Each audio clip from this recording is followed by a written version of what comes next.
Action. Dun, dun, dun, dun, dun, dun, dun, dun, dun, dun, dun, dun. Welcome back to Now TV Canada at I Am Just Jen YouTube channel. I am your host, Jen. So people always ask why the YouTube channel is called I Am Just Jen, even though the big flashy symbol on top says Superwoman.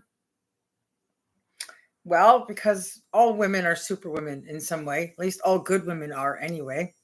We choose the good guy, the righteous, heaven above. But that aside, I am always asked this one famous question. Do you like to be called Jennifer, Jenny, or Jen?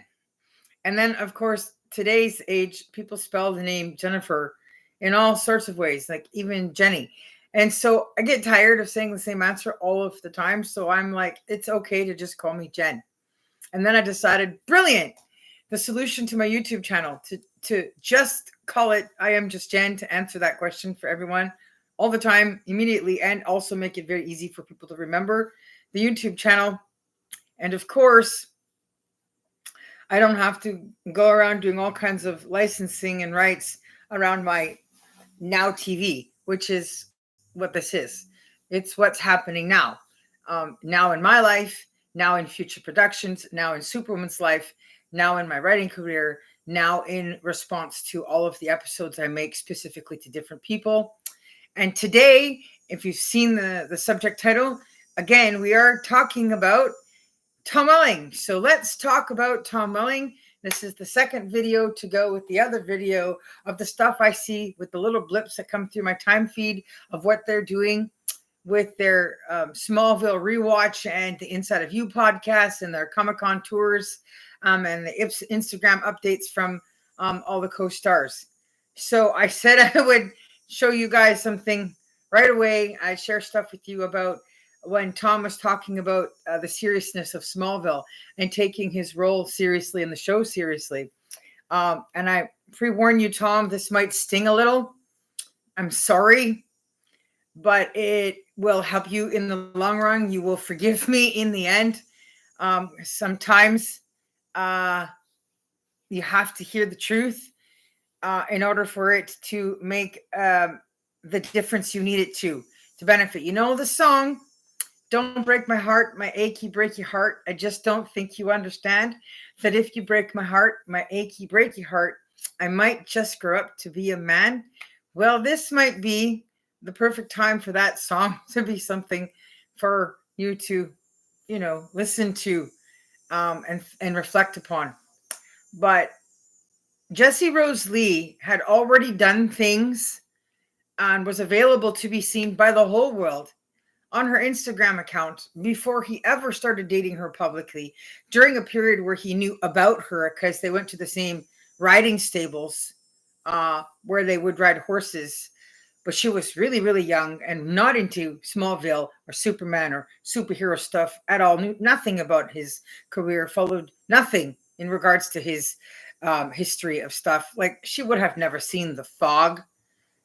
She wasn't watching The Choice when he was the married doctor, or the Kevin Costner thing with the football dude where he actually was paid to shave his head down to willy-nilly, which I thought was just like, oh, what a new angle to see Tom at with like no hair.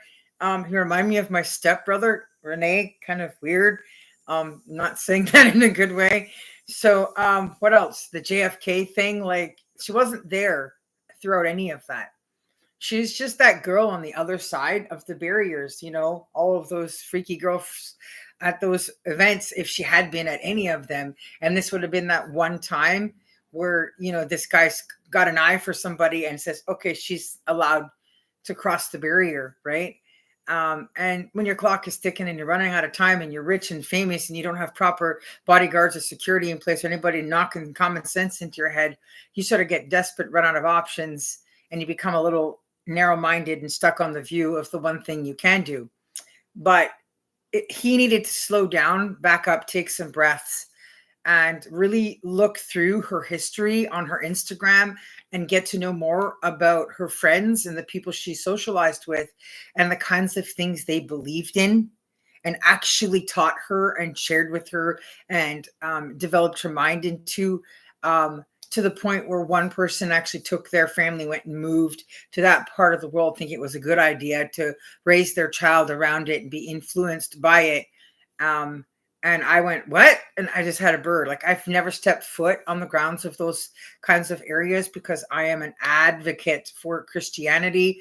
I am a massive, massive Christian. I read my Bible, I study, I pray, I teach. I'm learning to become, well, I'm getting my BA in ministry.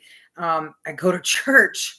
I keep my house clean, and that includes who comes into my home, that I feed, that I socialize with, or when I go out. I'm very careful about when, where, and who, and why, and what's behind the purpose for those outings. So, that said, I wanted to show people that this was there the whole time, and that if he had actually hired me as security, which I had tried to do with him, bugged him and bugged him and bugged him about, but he didn't respond to that version of my invitation. I even had like a Tom Welling Worldwide resume on my Facebook put out and tried to put it up there on his Facebook sometimes. I went to Michael Rosenbaum. I had reached out to John Schneider even before that, like back in 2014. So John Schneider had known about me first. John Schneider Studios knew about me. And then he had early on had said, hey, you need to reach out to Al Ghul. And I did that too.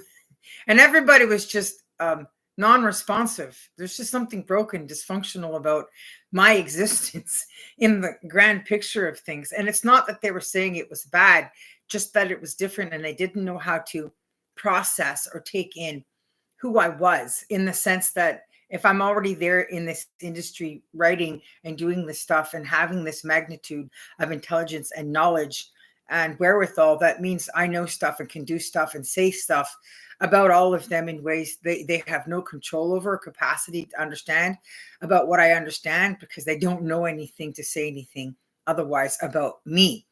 But I did my research security wise because I'm always worried about his safety, his mental health, his emotional health, his social health, his financial health, his career. Like, it matters to me in my career in security, about his well-being.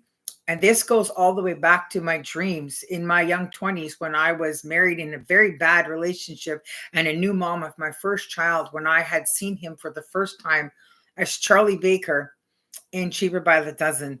I'm not even sure if it was the first one. It had to have been. But the point is, I had this dream and I wanted to be in that movie, Steve Martin series, and I wanted to co-star with him as the lead actress, to play the wife of the oldest son of this happily married couple who've never divorced, who had 12 kids and had a wonderful life. And so I focused my career, my everything towards building up experiences and training and work and everything to get there. And so when I started seeing things go wrong in his decision making skills, after he got divorced and spent time alone and then decided to pop his head back up into public, and I realized he still didn't have anyone to trust in security, that became an issue for me. And from the stuff I was seeing, where people were coming to me, friend requesting me, posting weird stuff to me, I realized this was a problem for both of us. So I became the Tom Pro, the Tom expert, like literally became to the point where I was the only person that could actually sift through the stuff of who the real Tom Welling is versus the stuff where it's all these other guys saying they're Tom Welling. Then I came across other people like Prince Harry and Johnny Depp and Henry Cavill. And there was even one person that tried to play Michael Rosenbaum as if he was the same or equal status of Tom and the other actress, which absolutely would not qualify as the same thing. So I went back through Jesse Rosalie's Instagram feed. I went really back to see stuff, and I found, the number one most important sign about the difference of Tom saying he was taking his role seriously on Smallville, taking Smallville seriously, and what that would look like. Well, that would look like knowing that if you saw this and read those words, to stay away from it. So at the bottom of the picture, it says, getting gorgeous in Bali.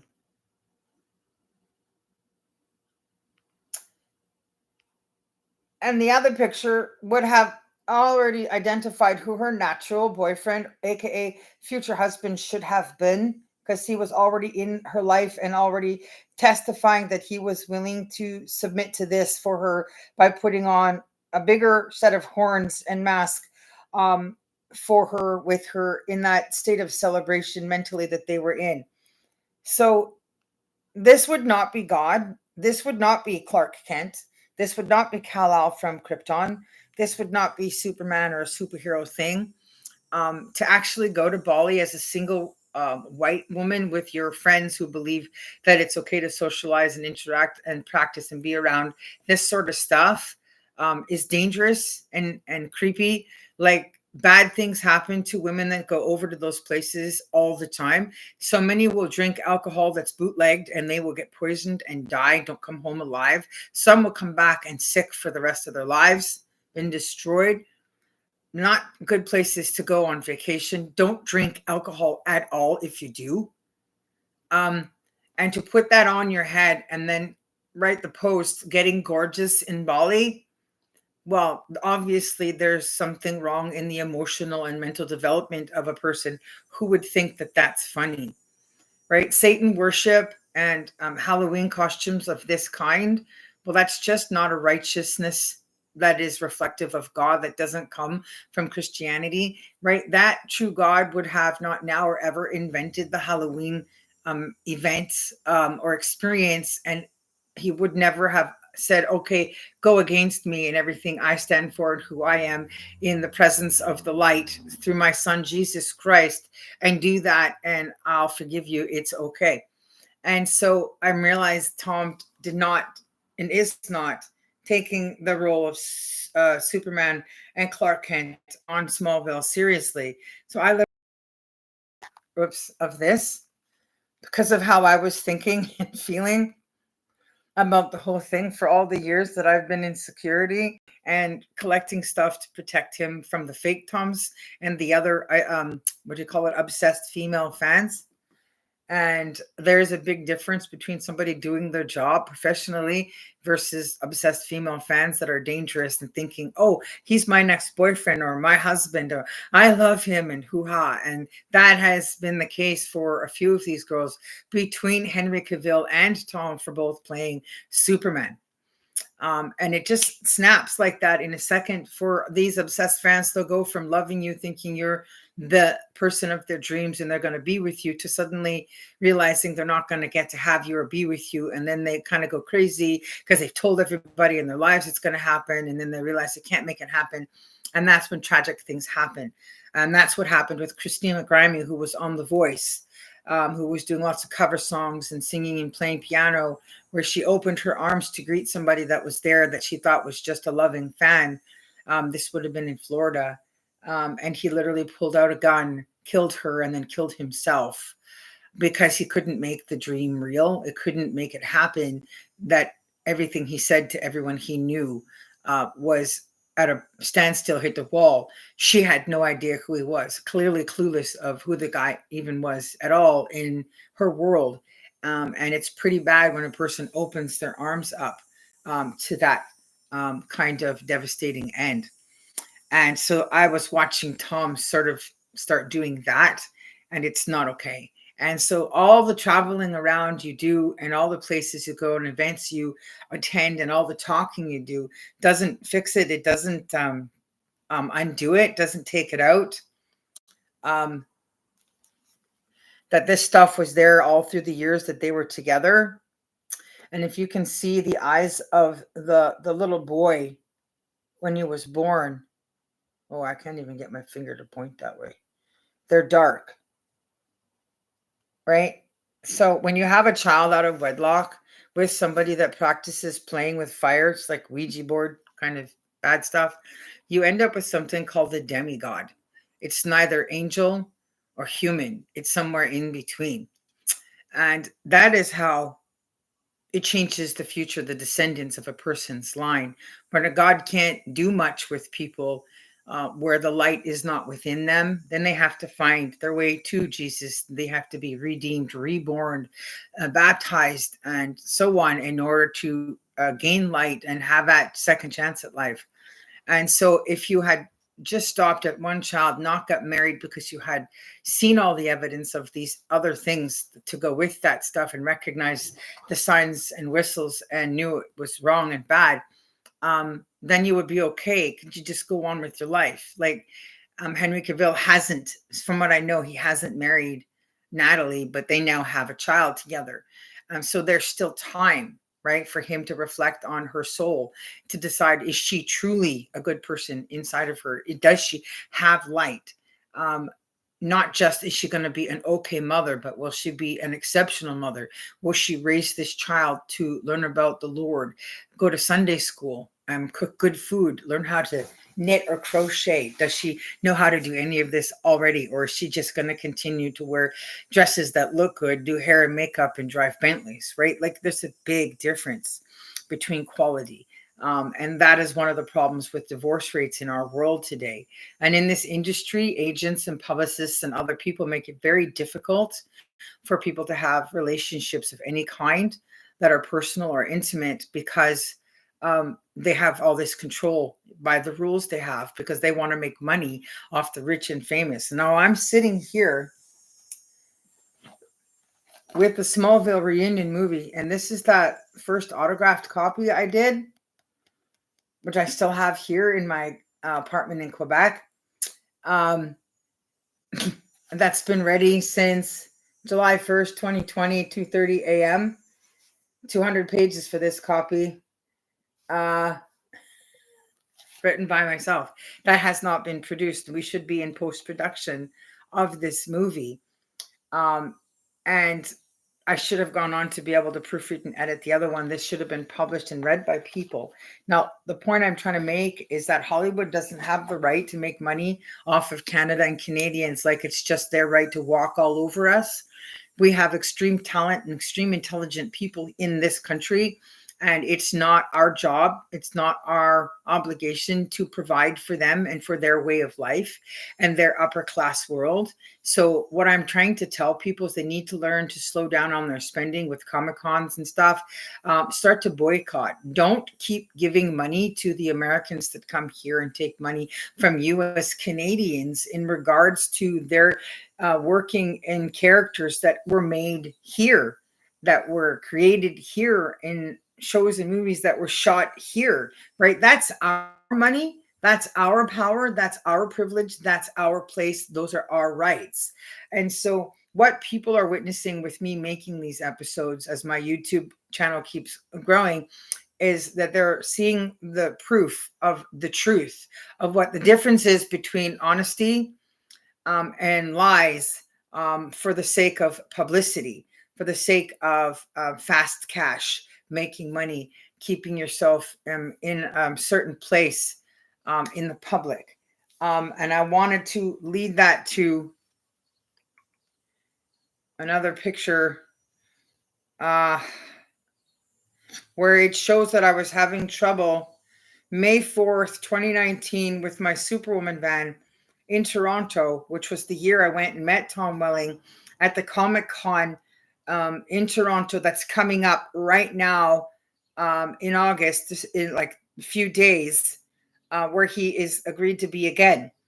And I'm telling people, cancel your tickets, don't go, boycott, don't let that happen. Don't keep giving him money, signing pictures, and autographs and stuff, taking pictures with him when he's let her do this to the Superwoman van when I was needing help fixing the van and not helping me. She literally said, "We are not going to help you.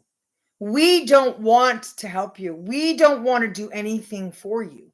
By doing that, by accepting the pictures, by seeing the evidence, I was sleeping in that van. I was in that van in that parking lot for 1 week because it was the only way I could protect myself, because it was in a Staples parking lot so that it wouldn't get towed.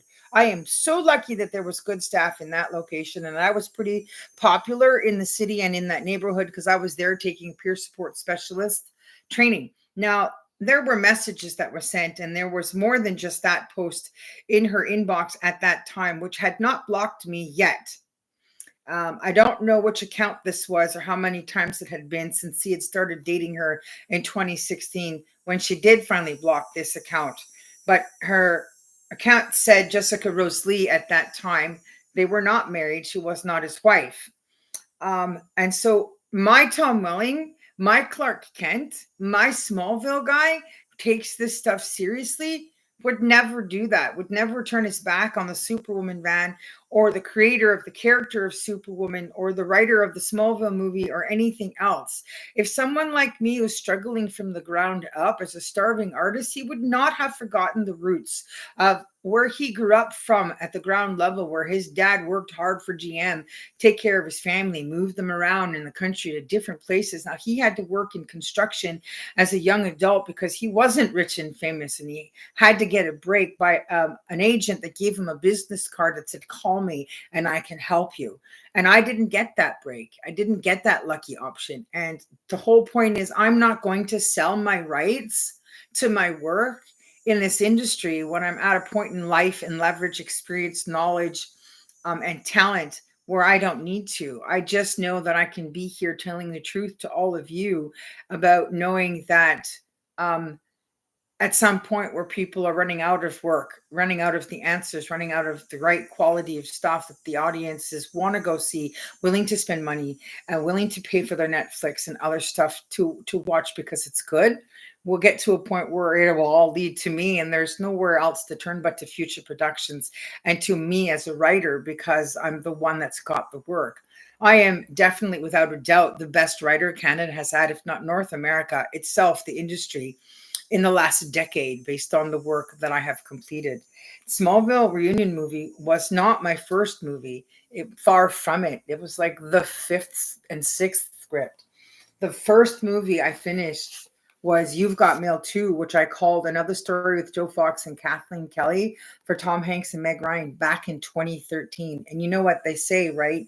You become a millionaire before you're 40 or you don't make it at all. And so this was done when I was 38. So I had already reached that millionaire status. And at which point my success in this country would have given Canada lots of leverage in the industry, lots of work. And lots of acting, like everyone would have been happy and things would have moved forward. Now, all these years later, and that movie still hasn't been made because it still hasn't reached Tom Hanks or Meg Ryan. And because he's never noticed the stuff that she's doing, never slowed down to take the time to care more about himself and his well-being, and to step away from the public image of saying good things about bad people and bad situations because he's been trained to think that he should, and worried that he'd lose his career. But the public can already see the difference in the image from who he was as a child when he was this guy with a spot on perfect matching smile and glow in his eyes to the girl I was in the bus shack with my first pair of newspaper reporter glasses on. Like, I was Superwoman already. I was already building the character of Superwoman in my head. I was already Christopher Reeve's Superman 4 Pro Star. I was already Gene Hackman and Margot Kidder. Like, I was already eating it to the core of me. I was already Supergirl. I was already in that place in a professional way where it's like, yes, I'm going to do this. And I didn't know who the boy was at all. But we both knew that other person was out there somewhere. And there's a very big difference between that and this. And it's clearly identifiable that one is right and one is not. And it's as big as color, black and white. And that if you want to save yourself, just yourself, if you want to fight for this guy and be that person, then you have to stand up and walk away and do what is right. Like literally offer refunds to people for all the years that there's been all these lies going on. What I wanted to do was get back to Michael Rosenbaum. It's kind of where it started. In 2017, I posted a picture of me to Twitter, and I had sent it to Michael Rosenbaum. I think there was a handful of people I'd sent the tweet out to. He wasn't specifically the only person. And I have issues with health and weight. And on this day, going to work in security for a company, I was feeling good. I'm feeling pretty. It was a good shot. So I sent the picture of me looking like this And I think that does look pretty. And I said to Michael, just 2 words, pretty, pretty. And then Michael sent back a text message, a little Twitter message. And I literally think this is the last message ever sent from Michael Rosenbaum's Twitter. So, Tom, if you're watching this, if you get the chance to see this, it's pretty easy to tell Michael to pull up his Twitter, now X account, and look for the reply to me at the Jennifer_Cooley #1 Twitter account, because it would have been the last message. But he literally had these up, full bloom, both pictures, as his reply back. And the last thing he ever said to me in response to posting a picture like this. And then Tom went off to hang out with Michael and do things together via the podcast and all this other stuff, and started saying all these good things about Michael.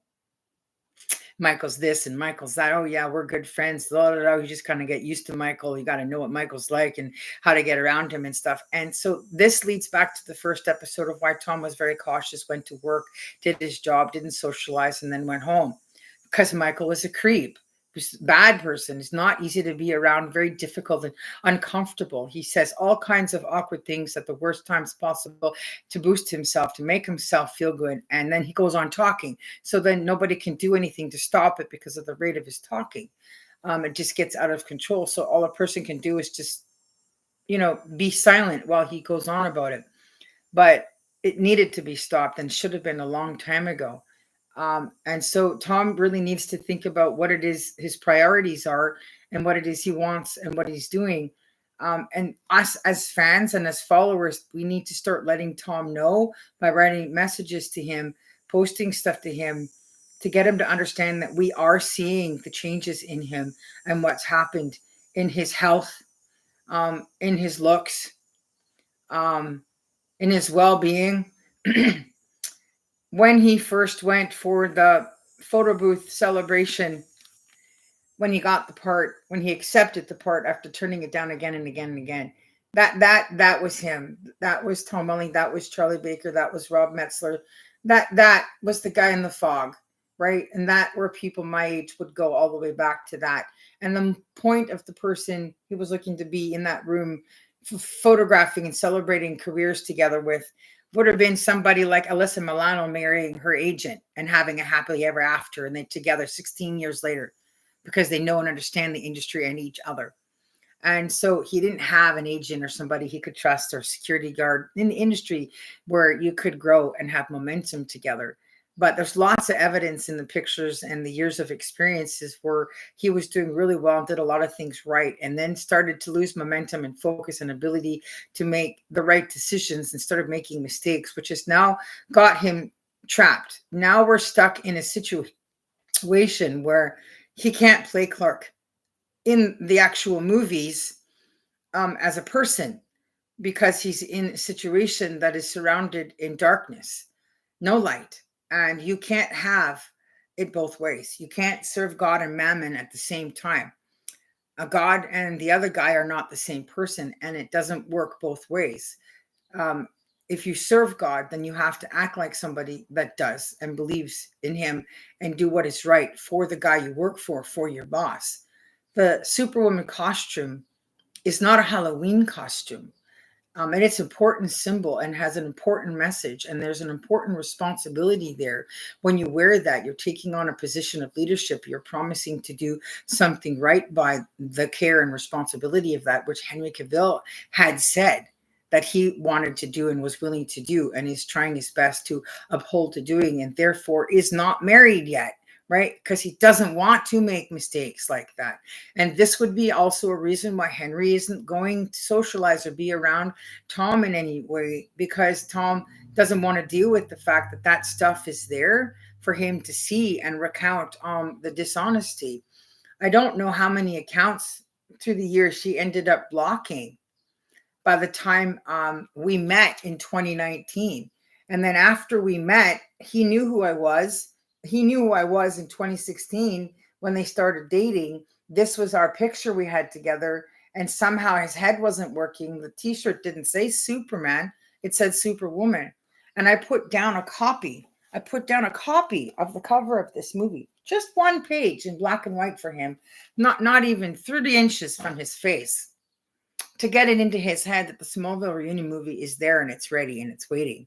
Let's do this. So he could pick it up. And then when we're done this public moment, that he could get in touch with me in his room, in privacy through Facebook or whatever. But what happens, he leaves, goes back to her not knowing about the van and the blocking of that Instagram account that she had done, to declare, I'm not going to leave my holding station, this position of power. I have this public image I've got. I'm just going to stick it out as long as I can. I'm not going to help you. I'm not going to tell him about it to have him help you, because our Tom would have come to see the van and like, this isn't right. The writer of the Smallville movie, the writer of You've Got Mail 2, the writer of the Supergirl trilogy shouldn't be living like this, shouldn't be treated like this. And the industry standards about needing agents, publishers, and selling your rights and stuff to American companies is absurd. It's not necessary in the 21st century when you have the internet and have big industry around the world and lots of people to choose from to work with. So he would have fixed it, the van. And then he would have gotten excited. He was like, well, now I want to ride in it. Can I have a ride in the Superman van? Right? And then you want to call gunshot, and the van's big enough for a guy his size to actually fit in and put the seat back and enjoy the ride. Where are we going? And touring around, playing the demo CD I had and my guitar skills when I could still play stuff well enough to bluff, a little show, and then sell poetry and recite some of my poetry and talk about my movie stuff. He would have had a great time instead of flying back to LA. And then he went on to marry her and have another child. And in the background around these years, I was in touch with his family. And I was also in touch with and connected to Michael Rosenbaum's sister. And Michael Rosenbaum's sister, Lori, had painted something. Well, she was learning to paint, didn't realize she could paint, and started painting like crazy because she was pretty good, and started selling the pictures. I happened to see something very important, very special, and realized that was for Tom, that he should have it. And I'm like the starving artist, and he's living off of the veils of my success, as in my imagination, my writing career, because he had to get famous first so I could get there, do what I've done. At any rate, I said he had to have it. So I made a deal with her, bought it, and then she ships it to me instead of telling her brother. And then also having realized that because she's Michael Rosenbaum's sister, that she could reach Tom. And Tom would talk to her because it's Michael's sister. And she didn't take that option either. And then she comes back with a rebuttal going, well, my brother Michael's not going to do anything for Tom, or anybody else for that matter, because he only does things for himself. He doesn't do anything for anyone else. If it doesn't help him or boost his image or career in any way, then he won't say or do anything. And that's one of the reasons that ended up making Tom and Michael hang out, which made Michael get Tom to get a Facebook page, because that part's true. Michael would not talk about my messages on his Facebook page or his Twitters or Instagram, nothing. Right? He knew they were there. He saw it. He didn't care, or he cared, but because it wasn't beneficial to him, it wasn't about Lex Luthor, because I wasn't pursuing him. There was no relationship. I wasn't going to love him or treat him or act like he's Superman or equal to, or more important than Gene Hackman's Lex Luthor. He didn't want to deal with it. So he thought, well, I'll just get Tom to get his own Facebook privately in the back of his head as his way of saying to me, see, I told you, Tom doesn't want to have anything to do with you. Doesn't want to have anything to do with it. See, he doesn't want to have anything to do with going back to playing Clark Kent or Smallville or some other person, writing a movie that isn't Al Ghul, right? But he didn't say it. He just did it by, those persuasive actions. And then he had Tom hanging out with him and making Tom say things that were good while this stuff was still going on with me. So there's a lot there. I don't have the item here that she did because it's still sealed, and I didn't open it because it's a gift for Tom. He should have it, but it's very relevant to that firstborn child, Thompson. And it's important he gets it, but I want to do another episode that will sort of lean into that some more, about Tom and his well-being and what I pray for when I go to church every Sunday. But the point is, the original draft of the Smallville movie is still sitting in this binder in this apartment with me. So the evidence and the proof that I'm actually the right writer that Al Ghul is done, he's finished, and no longer responsible for Tom and Tom's career. That he can't use Tom as a sex symbol, sexualize him. He can't make Tom do all kinds of naked or almost naked or partially naked, scenes with multiple women in a bedroom kind of thing is done. That's never what it was. If you watch the Superman movies, which if I was co-hosting with Tom, a better podcast, we would be rewatching stuff so he would learn and understand and go, oh yeah, that I get it. Makes complete sense now. Now I understand. That's what bothered me. And the fans, that's what was bothering them, because in the Superman movies, they did cover falling in love. They did cover the relationship between Christopher and Margot playing Superman and Lois Lane. They did go to the Ice Fortress. They did have a beautiful experience that showed that they had a beautiful experience without having to be explicit about it. And then the next day they get up and they're getting out of the bed and everybody understands what happened. And they only did it the one time, I think, throughout the entire series. And other than that, they just did subtle things with how she was dressed and that thing about, can you see what color my panties are? No, I can't see through steel. And then she walks away from that where she was standing, and then he says pink and she's wearing something blue. So it's done. And Al could have done that. He should have done that. And it was to the point where I couldn't let my teenage daughter enjoy watching Smallville with me because it was no longer family appropriate. And he hadn't had kids yet. And so that was a thing that was under Tom's skin, bugging him. Right? How can he take it more seriously, be more serious about it if he can't understand it, isn't able to put his finger on it, wasn't able to be strong enough to use his height and his big foot to say, I'm the lead character of the show. I'm the star. And I say no. Because if he had done that, it might have actually worked. But he had this insatiable desire. He just really had this need. He really wanted in the back of his head that agent or bodyguard person, that friend that could stand up for him and fight for him so he could feel good about it. I like the way that makes me feel. She actually cares about me, right? She actually thinks I matter. My soul matters. My spiritual well-being matters. My biblical education, my literal education, my post-secondary education, all of these things matter. My acting career matters, and she's going to bat for me. Even though she's a lot shorter than me, she's tough as a whip, and she'll kick butt with her words and throw people over her shoulders because she's security. So I think he really wanted the presence of somebody to show what it looks like to care in a real way that is honorable that way. And he couldn't get that because that person in his head, that desire in his mind, was nowhere to be found. But he just believed and knew that there was someone out there. But waiting forever was the wrong answer. At some point, if you realize, okay, that person didn't make it, it isn't going to, you need to do something. And so during season 8 and 9, when the episodes cut pretty bad, where sometimes they were really good and right on the money, and other times it was just awful, that's when that ball should have dropped and that difference should have been made. But what I want to make a point of is that I wrote the Smallville reunion movie only after I had finished writing the Supergirl trilogy. So again, Tom, if you're watching this, I want you to know that this trilogy, right, is huge, right? These are all, it's 3 different movies in here. It's over 110,000 words. It took me 8 years to write this. What I'm trying to make a point of here is Michael Rosenbaum saying good things about James Gunn. So Michael is still doing exactly what his sister said he's like and what he does, where anything that can benefit him, build up things for him. So he'll say good things about James Gunn's work recently because of his Inside of You podcast. Because if it means that he can get James Gunn on an episode and it keeps his show going and he keeps making money and keeps getting attention, and keeps him working as a host and keeps everybody in mind that he played Lex Luthor on Smallville and it might get him some work, then he'll do that. Even if James Gunn is the worst Hollywood producer the history of the industry has ever seen, he won't say that. And people will not admit when something's bad often enough.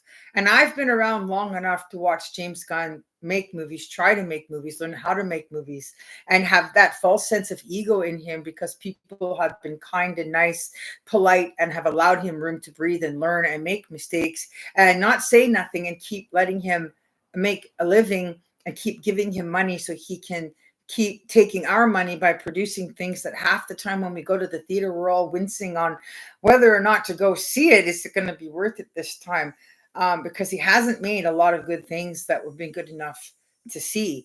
I think just about everything he's ever made, of the things I did see, I would have much preferred to have just watched it on Netflix. But unfortunately, I did go and pay to see it in theater because, like other fans, I'm like, we just got to try, to give it a break here. Maybe he's learned enough this time. But what I'm trying to say is in 2016, when he started declaring her publicly his girlfriend, things in Canada went to hell. When Clark Kent left the building, when Superman left, when he just lost the zone, everything just went to the pits on this side. But I had put James Gunn in the history pages already in that year. In 2016, James Gunn was parked on the shelf collecting dust. Man, I put that guy behind me. It was roadkill. And if Tom had been around for that part and reading this when Phil Donahue and Gene Hackman and Margot Kidder were still alive, we would have made history, legendary history with this trilogy. I can no longer make movies with those actors in my work because they're all gone. And the most recent one was Phil Donahue related to the Smallville movie, which just happened recently. And that's how dangerous and bad it is when you're associating with bad people that do bad things to get their way with bad power. And that's how easy it happens. It's invisible. It's through a force beyond anything humans actually can see or touch, like that movie Sleeping with the Enemy. You just have to be around them by association. Sit down at the table and talk with them, have coffee or eat the wrong food that's offered to you. So now all I can do with the Supergirl trilogy is make them into perfect, beautiful books. And my relationship with my Tom Welling, my Charlie Baker, my Rob Metzler, my guy from The Choice, and The Fog, and all the other things he's done, that I have seen and that I haven't seen yet that I want to see. Well, he would have been able to enjoy reading through and learning how to edit, proofread, and revitalize or add in or ask the right questions for the finishing touches in all of this stuff. So we would have had an amazing career working together in that concept in all of these years, rather than the separation that's taken place in the silence of what's not being said and not being identified and not being done. And so this video is important because he's going to be at the Comic-Con in Toronto. And I am once again here on this side of the country, but I have no desire, absolutely no interest to spend one single penny on going to see Tom Welling again, because he's not where it's at. He's not where the action's at. He's not the one with the answer to the future. He's not the money maker or the money earner. He's not the one in charge of where the future goes creatively, right? What is the answer, fiction wise, spiritually, for their children growing up in the world that need to know what to do about what is right and wrong. God is in charge and responsible for all that. Everything belongs to God. It's all in heaven's control. And I will always do what God wants and what God needs me to do. And that will lead to a blessed result. Everything will turn out good and well. And I will proofread and edit all of this stuff on my own if I have to get it all done and still end up with really good books. And then I'll have like local theaters where I can still produce some stuff. When You've Got Mail was made, it was actually originally inspired off of a play. It wasn't a movie. And so my goal when I wrote the second one was to go back to theater with it. So I'm going to focus on that possibility. And the only thing I had asked Tom to do out of all the stuff that I had written, when he said to people, oh, what should I read next? After he had read a book this small about some guy lost on an island at sea, I said, you should read my first novel, my first movie. And I just said, you should read You've Got Mail Too. And he didn't respond to that. But for him to say he's never met me or doesn't know me, or that I'm not better for him in his life and his career and all that other stuff, and that it's okay to say that he's the good guy and Superman and can still play Clark while being around bad people, bad influences, and getting a DUI on a Sunday, celebrating somebody else's birthday, which is also an issue if you look in the Bible about John the Baptist being beheaded for up of half of King Herod's kingdom, right? That he asked somebody else, well, what would you want on my birthday, up to half my kingdom? And that was the wish. And because all the people were watching and listening, said, okay. And I'm going to end it on that because Michael Rosenbaum did that. There was a cake made of Tom Welling and he chopped the head off. And a lot of you have probably seen that. Chopped the head off, and he wasn't thinking. Without thinking, he just gurgitated. He just threw that head into his mouth. And as he started to chew, only then did Michael's brain realize the rot inside of him. And he spit it out going, oh, what have I just done? Right? It's bad. And spit Tom's head out onto the plate, which really says a lot right there. Not just about that thing with the Bible. Just, ew, let's just not go there. So there's lots here to deal with. And it's important that these videos get done because he needs to think about what's coming for his future in order to continue to have success. And I hope that I can still get hired to be his bodyguard. Then we can still be friends. There is nothing I don't like about you, Tom. I just want to be able to help you love yourself more and be better and protect yourself from the adversary and all the things that are around that make life uncomfortable and difficult and cloud the person's view on what to do. So I hope these videos help and they reach you and that you do come to visit me and that you do go see the van and that you do pay to fix it and then turn around and say to me, you don't owe me nothing. Don't pay me a penny. And then say to me, can I drive it? Can I get a ride in it? And the answer is still no. And you have to jog outside next to it while I'm driving it to pay your penance. And then they're like, well, if it's got BC plates on it, are we going to Quebec? But then are we going back to BC? Because I share my life between both sides. I don't know what the answer is to that. I guess you'll have to tune in and see. I hope all of this made complete sense for everybody about the fact that I do know more about Tom Welling than Tom knows about himself. And if you stay tuned for more Let's Talk About Tom Welling episodes, you'll learn about that. And at some point, it might bring him crashing through my door to try and stop me from saying that one thing or those one little series of things at that one point in time. He's like, yeah, no, don't say that. We'll see what happens. But I think he's far better off doing a co-share show with me. I think it would be fun, productive, entertaining. And I think it might be one of the best times of his life if he did that. So peace out from Now TV Canada. Dun, dun, dun, dun, dun, dun, dun, dun, dun, dun, dun, dun. What is it from Natural Born Killers? Cut.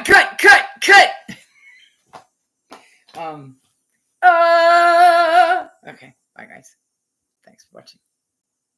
Superwoman signing out.